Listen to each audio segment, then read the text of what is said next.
जमई साहब कुछ बीच में बोल रहे थे। जमई साहब आप उन्होंने कुछ बोला कि बुलडोजर नहीं चलेगा, तो जमई साहब जमई साहब को बुलडोजर बोलते याद आता था। देखिए हाँ। बात जायज़ है कि देखिए यही राज ठाकरे ऋषि मिश्रा को ले आइए, मोदी जी की तारीफ करते नहीं थकते थे। हाँ। उस वक्त राज ठाकरे के खिलाफ आप नहीं थे। अभी भी पता नहीं है कि राज ठाकरे के अंदर से सेटिंग है भाजपा की कैसी है, नहीं मालूम।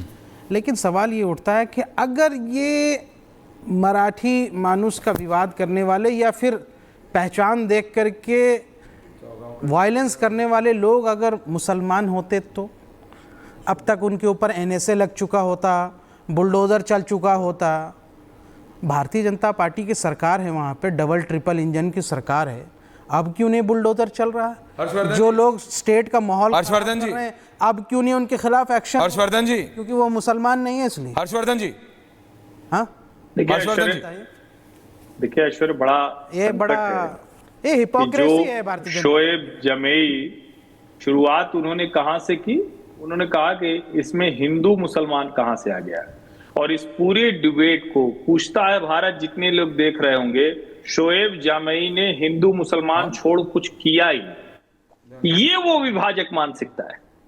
राज ठाकरे के लोग जो भी गुंडागर्दी कर रहे हैं वो गिरफ्तार भी हुए और उनके खिलाफ कार्रवाई करनी भी होगी। क्या है भाई, देश में कोई भी इस तरह का विवाद करके बहुत लंबे समय तक नहीं चल सकता। शर्मा का लेकिन चूंकि विभाजक लोग जो हैं उनको आनंद आ रहा है, और मैं फिर कह रहा हूं, राज ठाकरे की गुंडागर्दी के ट्रैप में नहीं आना है। राज ठाकरे के लोगों की गुंडागर्दी के ट्रैप में नहीं आना है। देश में इस तरह का कोई भी विवाद सस्टेन नहीं कर सकता है। और खुद मराठी, जिसको मराठी मानुस के नाम पर राजनीति कर रहे हैं, खुद मराठी, खुद मुंबईकर, पुणे के लोग, नासिक के लोग, वो निकल कर कह रहे हैं कि ये गुंडागर्दी हम नहीं होने देंगे। मीरा भाईंदर में मराठी समाज के लोग इसके खिलाफ निकले। लेकिन सवाल वही है कि इसमें भी जब शोएब जमेई जैसे लोगों को ये दिखता है, ये भी खतरनाक है। वो हर्षवर्धन त्रिपाठी से आप सीख सकते हैं। लोगों को लगता है कि अरे भाई बहुत सीरियस ऋषि बिल्कुल एजेंडा वाली बातें। ऋषि ये कला की तारीफ होनी चाहिए। ओके हर्षवर्धन जी, बहुत आप ये अंडरहैंड तारीफ बहुत करते हैं। रत्नाकर जी का एसी खराब हो गया है, पसीने में लथपथ हो रहे हैं। हाँ, ऋषि जी को लाओ। देखिए सूर्य भाई, आपने 3 पॉइंट सवाल किया। एक पत्रकार की, चौगांवकर साहब को लाइए पहले में। हर्षवर्धन त्रिपाठी पत्रकार कैसे है समझ में नहीं आता है। सुधांशु त्रिवेदी अपने शासित राज्य का जो शासन प्रशासन है वो बिल्कुल फेलुअर हो गया है। उसको बचाने के लिए एक नैरेटिव देते हैं 80 बनाम 20 का, और ये कह रहे हैं कि मोहम्मद जो एक मुस्लिम स्कॉलर बैठे हैं, किसी पार्टी के हैं, और उनके लिए कहते हैं ये हिंदू मुस्लिम कर रहे हैं। आप बताइए वहाँ के गृह मंत्री कौन है, मुख्यमंत्री कौन है? MNS जिसका 1% 1.5% बेस वोट है, उसके जो गुंडे हैं गुंडाई कर रहे हैं। मुख्यमंत्री क्या कर रहा है, वहाँ का गृह मंत्री क्या कर रहा है? लॉ एंड ऑर्डर किसके हाथ में है? आप गुंडाई करने दे रहे हैं और सवाल आप विपक्ष से कर रहे हैं।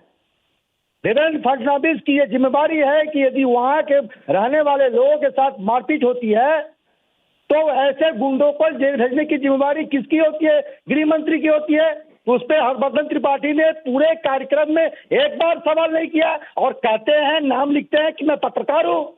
ऐसे पत्रकार को तो चुल्लू पर पानी में डूब के मर जाना चाहिए। जो लॉ एंड ऑर्डर के ज्यादा एक्साइटमेंट नहीं आ गया ऋषि तुम्हें? कम से कम थोड़ा तो सीनियरिटी मेंटेन रखो ऋषि। ये थोड़ा ज्यादा ही एक्साइटमेंट हो गया है। नहीं क्या चाय ज्यादा, कैफीन ज्यादा हो गया क्या कॉफी में? बिल्कुल सही सवाल है। ये लॉ एंड ऑर्डर की मामला है। वहाँ का मुख्यमंत्री क्या कर रहा है? रत्नाकर जी को लाइए। हर्षवर्धन जी काउंट है क्योंकि उन पे पर्सनल अटैक है, तो I am giving him. Rohit आ रहा हूँ, रत्नाकर जी को भी लाइए। रत्नाकर जी, पसीने का ये डिबेट का पसीना है कि एसी खराब हो गया? हाँ, हर्षवर्धन जी काउंटा। रत्नाकर जी को भी लाइए। संयोगवश मैं ऋषि मिश्रा का जो भी उटपटांग था वो सुन नहीं पाया, क्योंकि उसी वक्त जो है वो ऑडियो इनका डिस्टर्ब हुआ। कुछ तो वो चीख रहे थे और मुझे बड़ा आनंद आया, क्योंकि मैं सुन ही नहीं पाया। और विवेकानंद जी के शब्दों में कहूं कि सब कुछ इन्हीं को समर्पित है। जो कुछ भी ऋषि मिश्रा बलबला रहे हैं वो सब इनको समर्पित है। मुझे बड़ा आनंद आया क्योंकि मैं कुछ सुन नहीं पाया, और मुझे अभी पता चल रहा है कि मेरे बारे में कुछ बोल रहे थे। अरे भैया, debate okay, coming back on topic. Coming back on पर बात टॉपिक, करो। Coming back on topic. Rohit sorry, पहले चौगांवकर साहब कुछ बोलना चाह रहे। चौगांवकर साहब बहुत देर से चुप हैं। चौगांवकर साहब देखिए, पहले आप चौगांवकर साहब को लाइए, मेरे को लाइए और वो वाली तस्वीर चलाइए जिसमें आदित्य ठाकरे का हाथ पकड़ के और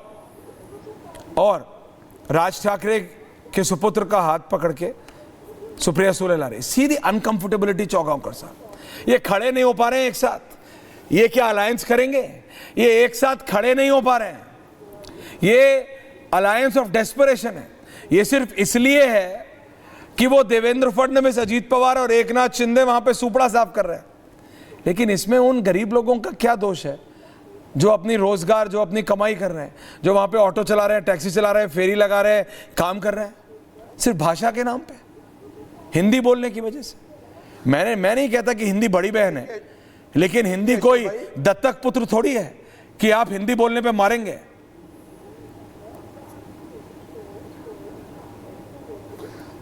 देखिए ईश्वर भाई, इनके यहां से सत्ता चली गई और इनके यहां से पैसा चला गया। अब इन्हें पैसा कमाना है बीएमसी से, और ये सारा साठगांठ जो है ये पैसों के मोह का है, सत्ता के मोह का है कि बीएमसी में सत्ता करेंगे और मिल बांटकर पैसा कमाएंगे।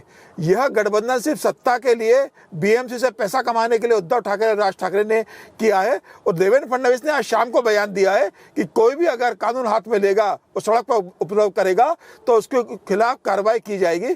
मुझे लग रहा है कि देवेंद्र फडणवीस की पूरी नजर इसके ऊपर है। लेकिन अब मुझे लगता है कि मराठी समाज को भी बाहर आना पड़ेगा।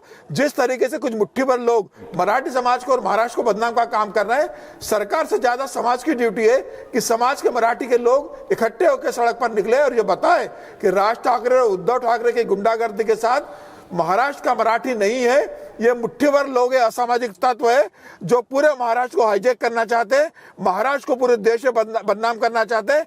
उनके खिलाफ मराठी समाज सड़कों पर उतरेगा और आने वाले दिनों में मराठी इनसे दूर होगा। आज जो मराठी कुछ वोट इनको मिला है और राज ठाकरे को 1.5%, मराठी लोग ऐसे नहीं, उद्धव ठाकरे के पास 20 सीटें आई। अभी किसी को देखना है तो मैं आपको बता रहा हूं, अगर थोड़ा सा भी डाउट है किसी को भी in the complete opposition, Ratnakar ji आप मुस्कुरा लीजिए, आप मुस्कुरा लीजिए। लेकिन मैं आपको रियली बता रहा हूं, शोएब जी में यहाँ बैठे हैं न्यूज़ रूम में, दिखा दो जरा, यहाँ पे मेरे पास स्टूडियो में बैठे हैं। अभी कहेंगे तो मैंने न्यूज़ रूम ले जाऊंगा। सिर्फ मराठी नहीं, बंगाली, कन्नडिगा, तमिलियन, हरियाणवी, पंजाबी, 22 में से मैं बता रहा हूं 22 भाषाओं में से कम 14 या 15 भाषा बोलने वाले लोग मेरे न्यूज़ रूम में ऊपर बैठे हैं। एशिया का सबसे बड़ा न्यूज़ रूम है। 28 राज्यों में से कम 17-18 राज्यों के लोग काम कर रहे हैं हमारे यहाँ। ना मराठी भाई बहन को, ना बंगाली को, ना गुजराती को, ना पंजाबी को, ना तमिलियन को, ना असमीज को, ना उड़िया को, ना हरियाणवी को, किसी को नहीं है। ये राजनेता कर रहे हैं। रत्नाकर जी आप सवाल करिए कि देवेंद्र फडणवीस, एकनाथ शिंदे, अजीत पवार क्यों नहीं हैंडल कर पा रहे हैं। Can I have Ratnakar Tripathi and Shoaib जमाई? बट ये तो बोलिए कि ये अलायंस ऑफ डेस्परेशन है। मैं आ रहा हूं आपके पास, I will come to you. Bangalore के अंदर क्या बोलिए? हाँ, क्या कर्नाटका के अंदर हाँ, जब कन्नड़ के भाषा विवाद को जन्म दिया जाता और ऐसे ही जबरन आप फोर्स करते हैं हिंदी भाषी क्षेत्र के लोगों को कि कन्नड़ा बोलो, नहीं बोलोगे तो वायलेंस होगा ऑटो वाले, रिक्शे वाले, कैब वाले के साथ, तब तो वहाँ चीफ मिनिस्टर सिद्धरमैया जो है उनके